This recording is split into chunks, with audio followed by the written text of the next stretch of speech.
Hey everyone, welcome back to my channel and my All Zatanna series, and if you're new here, it's basically a series where I talk about every single one of Zatanna's appearances throughout the comics, movies, TV shows, wherever she appears, I'll be there. And yes, it might seem like a very lofty, ambitious goal, but it's also gonna keep me going for ages. And a lot of you guys have been really enjoying it so far, so I just wanted to say shout out to all of you who have been watching, commenting, liking, and subscribing based on the series.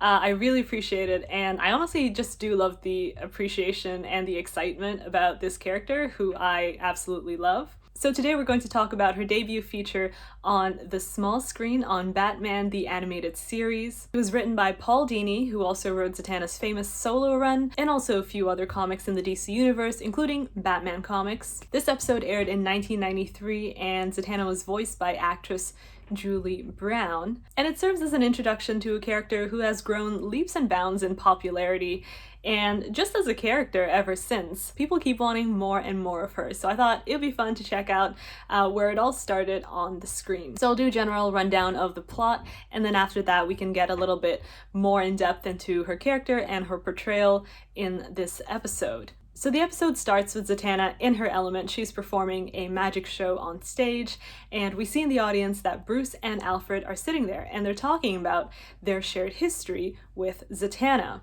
They make references to the fact that they haven't spoken in a while, and the episode takes us back to a flashback when Bruce was training with Zatanna's father. And yes, I might occasionally pronounce her name as Zatanna in this video because that's the way they say it on the show. Even though I'm used to saying it as Zatanna, I feel like they've inconsistently used both versions in the TV series that she's been in so far. So yeah, that's what you get. Bruce is learning escape skills from his father because, you know, he's on his path to being Batman. And you can see Zatanna lingering around in the background watching them. She clearly has a crush on Bruce at this point, and after their training session, he tells Zatanna that he's going to be going away the next day to Japan for even more training. Bad training. And she's visibly upset by this, convinces him to stay, but you know, Bruce is Bruce, and he says, "I'll write to you." And Zatanna's like, "No, you won't." And it goes back into the present where, you know, turns out he never wrote to her. And she's performing a trick where she makes $10 million from the bank vault of Gotham Mint appear on stage and then disappear again. But as she zaps the pile of money one more time to make sure that everything is as it should be, everything was not as it should be. The money was gone. And she's on stage with two people at this point. One person is the owner of the Gotham Mint Bank, and the other person is this guy named Montague Kane, who plays a very important role in this episode.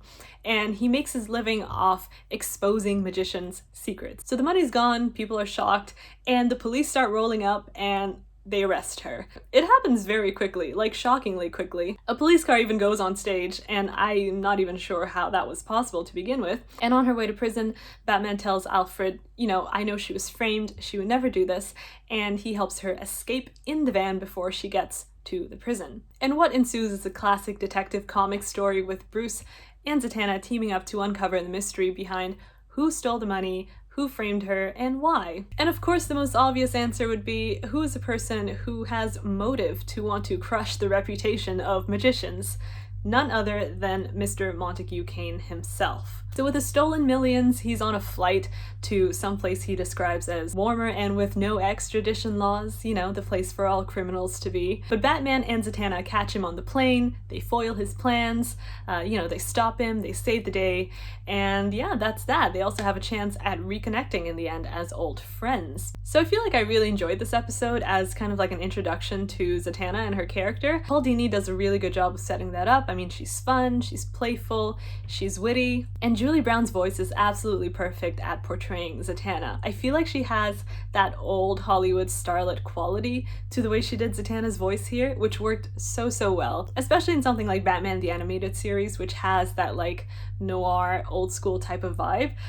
It just suited everything so perfectly. I'm gonna jump in and talk about her character and relationships a bit more, but I feel like one important part to point out is that she doesn't actually have her real magic in this show. So she's only presented as a stage magician. She doesn't have her backwards magic, her speech. In terms of like power levels, this is like a very toned down version of Zatanna, and I get why they did it for the show because they were going for a more realistic vibe. And overall, while I feel like it worked, there were some elements that I feel like could have been done better, which I'll talk about a bit later. I did mention how she was very fun and playful in this episode, and you know, that shows in a lot of the dialogue that she has. She's always making like snarky remarks at people.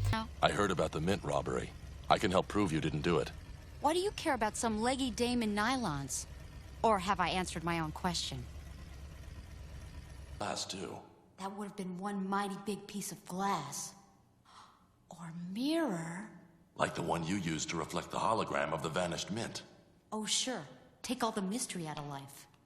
You know, it's very much in the style of her self-deprecating humor, which I've always really enjoyed about her.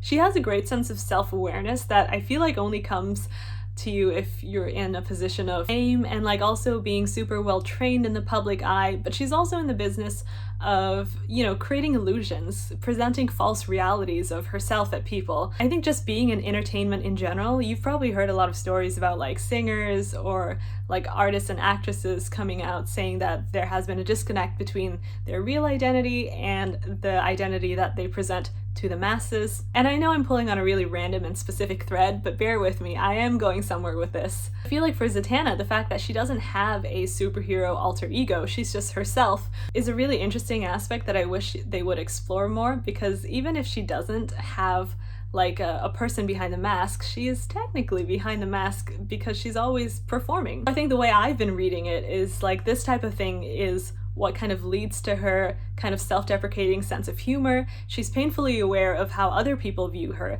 and even though it doesn't like necessarily bother her, it has the potential to, and we see that in different depictions of her in maybe some darker storylines, including Grant Morrison's Seven Soldiers, which I just covered the first issue of in my last Zatanna video. So that's just like an example of like how far you can take this particular trait of hers, but for the most part, and including in this episode, she tempers it with like her good-natured humor. I will get to talking about Bruce and Zatanna soon, but that's probably going to be the bulk of this video. But the next thing I wanted to bring up, which made this episode really stand out to me, was the villain, Montague Kane. I was honestly like very pleasantly surprised by how much I enjoyed this take.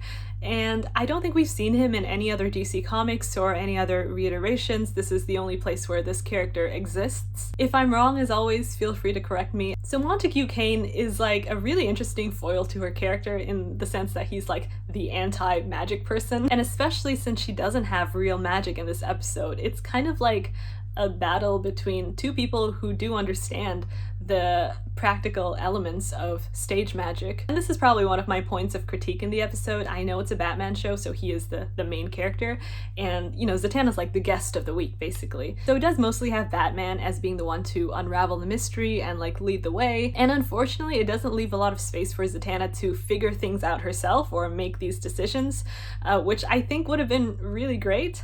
I mean, she didn't have to crack the whole thing herself, but I feel like it could have done with like one or two moments where she was the one who like figured it out, you know? She was like, ah, I see what happened. Like at one point when they returned to the Gotham Mint crime scene to see how Montague had staged the illusion, Bruce is the one to find the mirror that he uses as a hologram to reflect the pile of money on stage. And then at one point when they're like in Montague's lair and they fall into like a death trap, the walls are like closing in on them with spikes, Bruce is the one to figure out how to stop this and get them out of there. And again, when they're trying to foil his final escape to like the Bermudas or whatever, and they're in cuffs together, Bruce and Zatanna, he's the one to tell her where to look to find the lockpick to get her out, and yes, she's the one who picks the lock in the end, but she doesn't really have any moments of her leading the action, which I think I would have liked to see. But again, I understand that it's a Batman show, so I'm like, Bruce, nothing against you. But yeah, back to Montague Kane. I would actually love to see a villain like this in a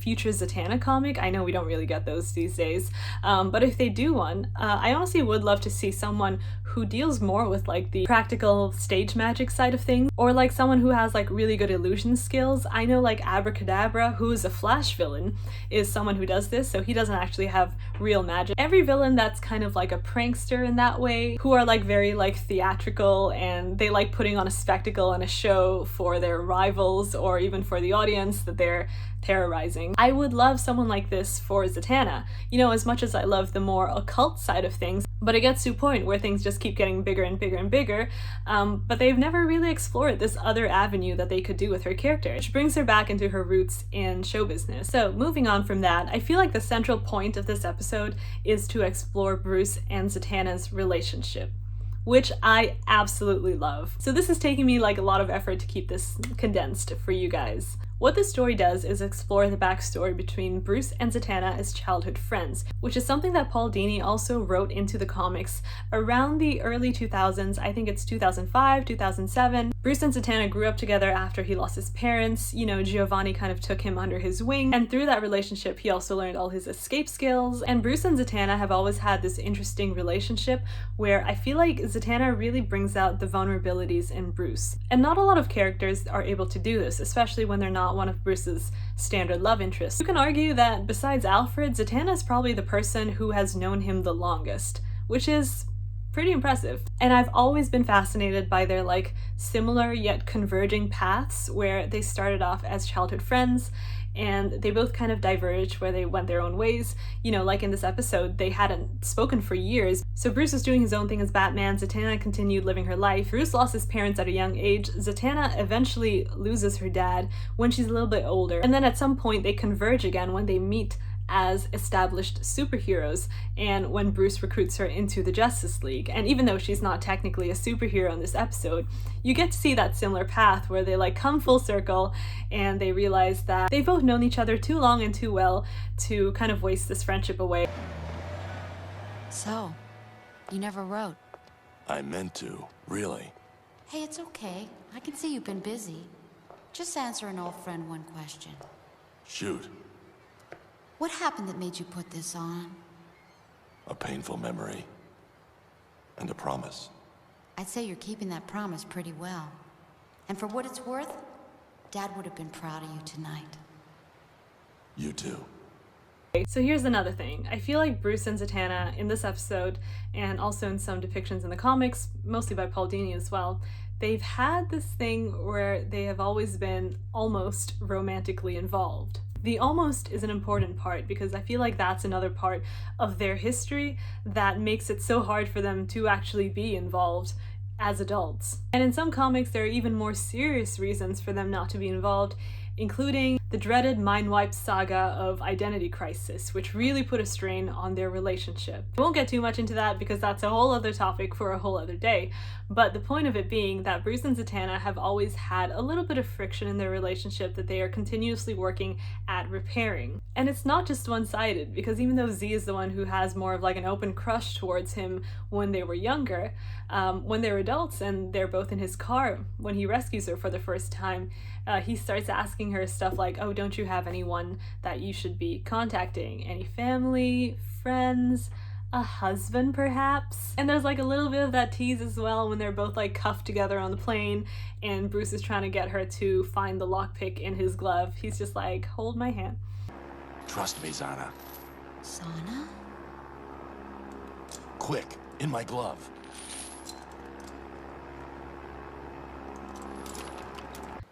Can I give you a ride?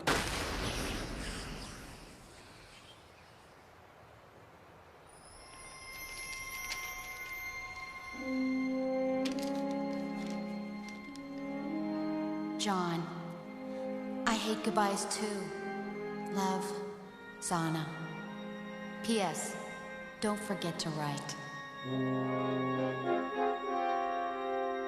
But yeah, I'd be really curious to hear what you guys think about their relationship, Batman and Zatanna. Do you think it's worth exploring more? Do you like seeing these two on screen together? It feels kind of impossible to sustain any long-term relationship between them, even like story-wise, but I am honestly interested in seeing it explored more.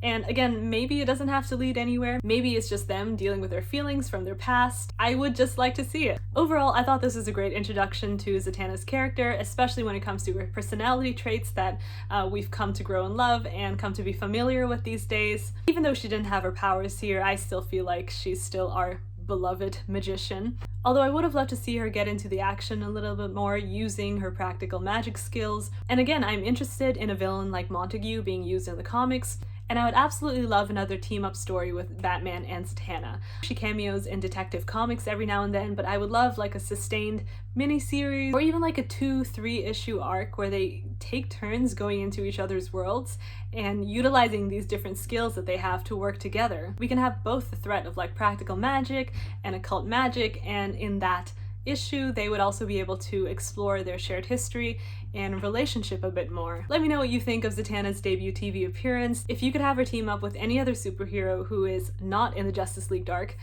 who would it be? I'd really be interested in hearing your thoughts in the comments below. And also, here's a mini announcement for what's to come on this channel. So in addition to my All Zatanna series and my general movie content coming out every now and then, I am starting a brand new series with someone very special. We're going to talk about a lot of DC stuff, including maybe some magical things here and there. Yeah, I can't wait to introduce you guys to this person on my channel. He is a huge comics fan, so I am personally looking forward to learning a lot of things from him as well. But yeah, that's it for me today. I hope you guys enjoyed this episode and have a wonderful week ahead. I will see you next time. Bye!